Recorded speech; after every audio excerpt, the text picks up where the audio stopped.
why he was using the butt plug. Man, Kim probably told all that in her book. You understand?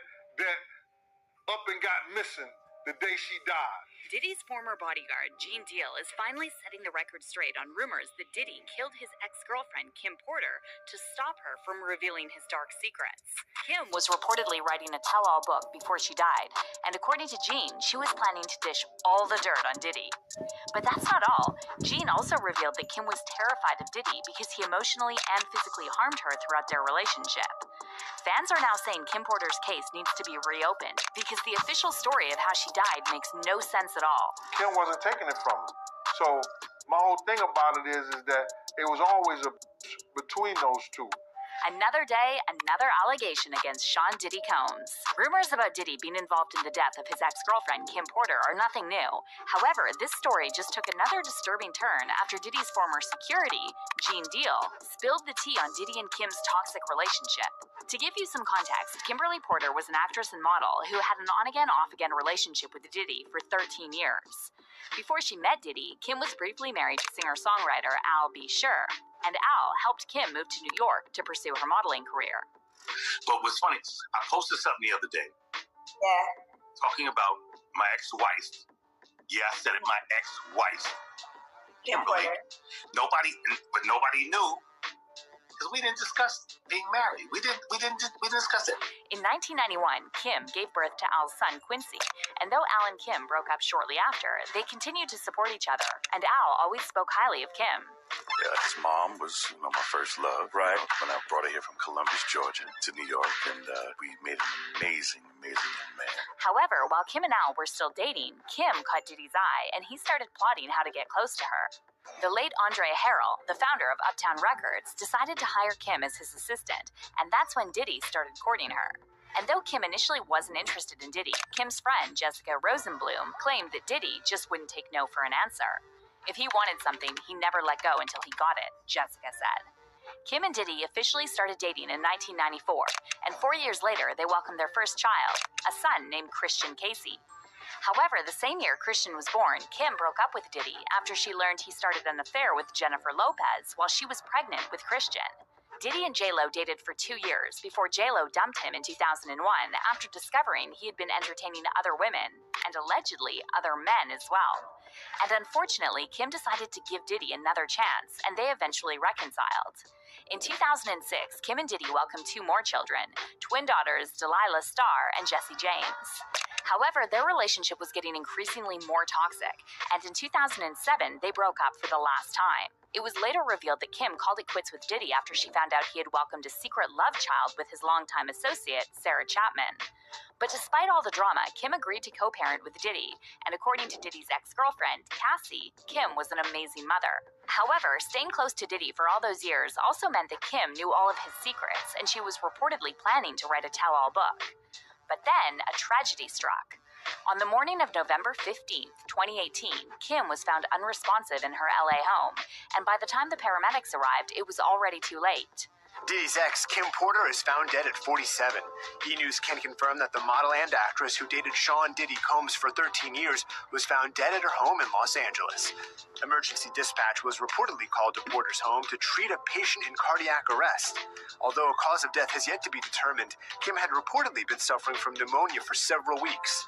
In a statement, Diddy's rep says, "Sadly, I can confirm the passing of Kim Porter. I ask that you give the families privacy at this time." According to the official coroner's report, Kim died due to complications of pneumonia, and the coroner concluded that the manner of death was natural. Several witnesses later said that Kim complained of a sore throat the week prior to her death and developed a high fever. However, the part that didn't add up is that the coroner also stated that Kim's doctor had prescribed antibiotics, and by November 14th, Kim's temperature was back to normal and she was feeling fine. There were a lot of inconsistencies in the official story, and considering all the rumors about Diddy and Kim's plan to write a tell-all book, a lot of people started speculating that Kim was murdered. One of these people was Al B. Sure, and he publicly referred to Kim's death as murder and claimed she was running from someone before she died. In July 2020, Al posted a since-deleted video of himself crying and wrote in the caption, "I just found this footage from the morning I learned of Kim Porter's murder and how it ripped the soul from my physical body." Al said he knew for a fact that Kim didn't just check out all of a sudden over pneumonia, and he also claimed that Kim looked perfectly healthy when he saw her at the premiere of Quincy's movie, The Holiday Calendar, shortly before she died. She was in fantastic health, as well laughing, seeing me and Diddy's mutual exchange at the theater, Al wrote, before adding the hashtag, "Don't let the love songs fool you." Al later deleted this post, claiming that Quincy had reached out asking him to remove it. However, Al refused to take back his words and said he stands firm in his conviction that Kim's sudden passing just doesn't make any sense. But Al refused to be silenced, and in November 2021, he shared a photo of him, Kim, Quincy, and Quincy's ex-girlfriend, Ryan Destiny, writing in the caption, "She sent me this, saying, 'Life imitating art, art imitating life.' Now it all makes sense. She told me other stuff too. She was running. I said, call the FBI." And then added a comment to his post saying, "You would never believe what she went through." Meanwhile, Al also started working on his memoir. But get this, shortly after he shared the Instagram post claiming he told Kim to alert the FBI, Al suffered a sudden medical complication and spent 2 months in a coma. He later revealed that he suffered kidney failure together with other unexplained complications, and doctors told him it didn't look as if he'd make it through with everything going on simultaneously. Following Al's health scare, fans started saying someone needs to investigate why so many people close to Diddy are coming down with these mysterious illnesses. Industry insider Jaguar Wright added more fuel to these speculations, pointing out that almost all the people who started Uptown Records with Diddy are now dead. Uptown Records started with 5 people. Andre Harrell,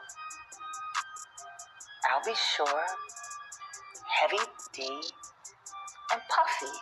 And Kim was the longest working employee because she was there from the very beginning. She was Andre's personal assistant. Kim is dead. Heavy D is dead.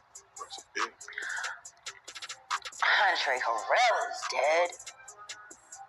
The only 2 left are Puffy and Al almost died. Isn't that interesting? When asked about Kim's death, Jaguar claimed there was another coroner's report that found toxins in her body, implying that she was poisoned because she was planning to expose Diddy in her tell-all book. There's the first coroner's report that said that she died. It was ruled a homicide, and they found toxins in her body to prove that she had been poisoned. You know, they have poisons that create heart attack and pneumonia-like symptoms. And you want to know what they all had in common, though? The survivors and the late of Uptown Records, they were all writing tell-all books. And now on top of all this, Diddy's former personal bodyguard, Gene Deal, revealed more shocking details about Kim and Diddy in a recent interview, claiming that Diddy was physically abusive and that Kim was forced to defend herself. It's an incident that him and Kim had when she took the corkscrew when they were fighting. So some of you guys have been reaching out asking how you can get your $540 cash allowance card this month. As I've been saying for months, they've been giving away these $540 healthcare allowance cards to anyone that signs up for a free healthcare plan. Fighting, you know, and ripped his whole wrist up. That's what helped Puff. That's how Puff got on drugs. You understand? Those painkillers. Because Kim wasn't taking it from him. But that's not all. Gene also said that Diddy had everyone fooled with his tributes to Kim, because when Kim was alive, he was cheating on her with both women and men. And when the interviewer said that Diddy probably regrets treating Kim badly, Gene implied it's more likely that Diddy feels relieved Kim is gone, because she knew all of his deepest secrets and was planning to put everything in her book. Right, it seems like Puffy, when it comes to Kim Porter, it seems like when she was alive, he was probably taking her for granted. And after she passed away, he have a regret, like, man, when she was alive, I should have, you know, been in a full committed relationship with her. It seems like he got a lot of regret when it comes to Kim Porter now. That's what it seems to me. He's living with a lot of regret. Bro, come on, stop the bullshit, man. He got you fooled too, huh? You know what I'm saying? Kim know all his deepest secrets. You understand? Kim knew why he was using the butt plugs. Man, Kim probably told all that in her book. You understand? That up and got missing the day she died. He was with every chick, every dude, whoever he wanted to be with, you know, when Kim was alive, praying with them, doing whatever he had to do to be with them. Fans are now saying Kim's family and friends need to put pressure on the authorities to reopen this case because Kim and her children deserve justice. I really hope that one day we will find out who did it, one fan said. I'm pretty sure her kids would love to know what happened to Kim. They need that closure. And another fan added, Diddy just hasn't stepped on the wrong person yet. If any of this talk is true, trust and believe he is going to make a mistake and it's not going to be able to be corrected. God rest and bless all of the people that have fallen victim to the master deceiver. You can only get away for so long. But let's hear your thoughts on this. Do you believe Kim Porter was murdered?